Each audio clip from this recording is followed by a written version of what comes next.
हरे कृष्णा। तो भक्तों, आज हम जन्माष्टमी के बारे में कुछ जानने वाले हैं। जैसे कि जन्माष्टमी व्रत का पुण्य कितना होता है। हम लोग व्रत करते हैं तो कहते हैं ना कि कितना पुण्य, कितना प्रभाव है इसका। और जन्माष्टमी की महिमा क्या है, अगर हम व्रत करते हैं उसकी महिमा क्या है। जन्माष्टमी व्रत की भावना क्या होनी चाहिए, अगर व्रत करें तो उसकी भावना क्या हो। और जन्माष्टमी व्रत लक्ष्मी जी का आशीर्वाद है। जो भी भक्त जन्माष्टमी करते हैं उन्हें लक्ष्मी जी का आशीर्वाद मिलता है। शास्त्र प्रमाण के साथ आज हम इन सब चीजों को जानने का प्रयास करेंगे। और अंत में जन्माष्टमी की विधि क्या है।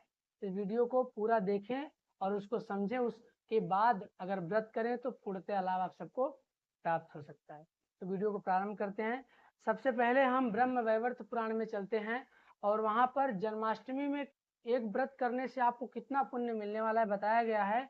एकादशी नामः विशस्य कोट्यो यः परिकीर्तिता ताभि जन्माष्टमी तुल्याः। ब्रह्म वैवर्त पुराण में बताया गया है कि एक जन्माष्टमी व्रत का पालन करने से 20 करोड़ एकादशी करने का पुण्य मिलता है। एक जन्माष्टमी व्रत कोई करेगा तो 20 करोड़ एकादशी व्रत का फल उसे एक साथ प्राप्त हो जाएगा।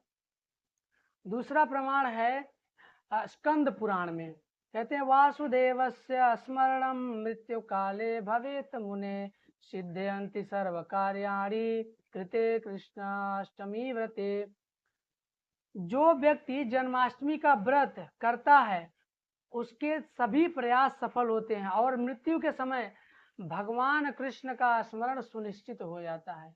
अगर कोई जन्माष्टमी व्रत करता है तो मृत्यु के समय भगवान कृष्ण का स्मरण निश्चित हो जाएगा, उनका जीवन सफल माना जाता है। उसके बाद हम जानेंगे जन्माष्टमी की महिमा क्या है ना। तो यहाँ पर बताया गया भविष्योत्तर पुराण में। कहते हैं कि यदि कोई व्यक्ति अनजाने में भी कृष्ण जन्माष्टमी का उपवास रखता है तो भगवान कृष्ण उसकी सभी इच्छाओं को पूर्ण कर देते हैं। फिर प्रेम, भक्ति और सही समझ के साथ अगर इस व्रत को किया जाए, पालन किया जाए तो फिर कहना ही क्या। और भगवान कृष्ण निश्चित रूप से ऐसे भक्त से प्रसन्न होते हैं और उसे अपने आध्यात्मिक लोक में निवास प्रदान करते हैं। तो हमें, अगर हम भक्ति भजन कर रहे हैं, जो भक्ति भजन नहीं कर रहे हैं अगर वो भी गलती से उपवास रखते हैं तो कितना पुण्य फल मिलने वाला है।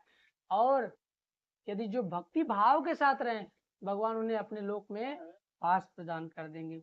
लक्ष्मी जी का वरदान है भक्तों।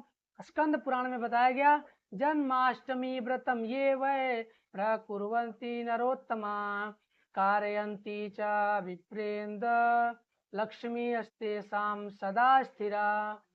यहाँ बताया गया है कि जिस घर में व्यक्ति अपने सभी प्रियजनों को शामिल करके जन्माष्टमी व्रत करता है उस घर में धन की देवी लक्ष्मी निवास करती हैं। ऐसे लोग सभ्य प्राणियों में श्रेष्ठ माने जाते हैं। कहते हैं कि जिस घर में सभी लोग जन्माष्टमी का व्रत करते हैं तो क्या होता है, धन की देवी लक्ष्मी निवास करती है ना। और ऐसे ही व्यक्ति श्रेष्ठ माने गए, सभ्य प्राणियों में श्रेष्ठ माने गए हैं भक्तों। और बताते हैं जन्माष्टमी की भावना क्या होनी। भावना बहुत महत्वपूर्ण है भक्तों। जो भी व्रत, जो भी कार्य हम कर रहे हैं उसकी भावना क्या है, उसके पीछे बहुत बड़ा रहस्य होता है। कहते हैं कि भावना ब्रह्म वैवर्त पुराण में बताया गया है वासुदेवम समुद्दिश्य सर्व पाप प्रशांतये उपवासम करिष्यामि कृष्णाष्टाभ्याम नमभ्यस्य। सिर्फ भगवान को प्रसन्न करने, उनकी कृपा प्राप्त करने और सभी पाप कर्मों को शुद्ध करने के लिए मैं जन्माष्टमी के दिन उपवास कर रहा हूँ, ऐसी भावना रखना है। क्या भावना, फिर से मैं दोहरा देता हूँ। ब्रह्म वैवर्त पुराण में सिर्फ भगवान को प्रसन्न करने और उनकी कृपा प्राप्त करने के लिए मैं यह जन्माष्टमी व्रत कर रहा हूँ, ऐसा व्रत के पूर्व हमें निर्णय लेना चाहिए। और उसके बाद बताया गया जन्माष्टमी की विधि। बहुत ध्यानपूर्वक सुनिएगा, विधि क्या है। सभी व्रतों की विधि होती है, उस विधि के हिसाब से करें तो पूर्ण लाभ हमें प्राप्त होता है। नंबर 1 है ब्रह्म मुहूर्त में उठें। ब्रह्म मुहूर्त में हमें उठ जाना चाहिए। वैसे प्राय उठना चाहिए लेकिन एक जन्माष्टमी के दिन अवश्य उठें। व्रत इत्यादि कोई भी करे ब्रह्म मुहूर्त में ही उठना चाहिए। नंबर 2 हरे कृष्ण महामंत्र की कम से कम 16 माला जप करें। हमारी जो राउंड है उसको कंप्लीट करें। उपवास रखें।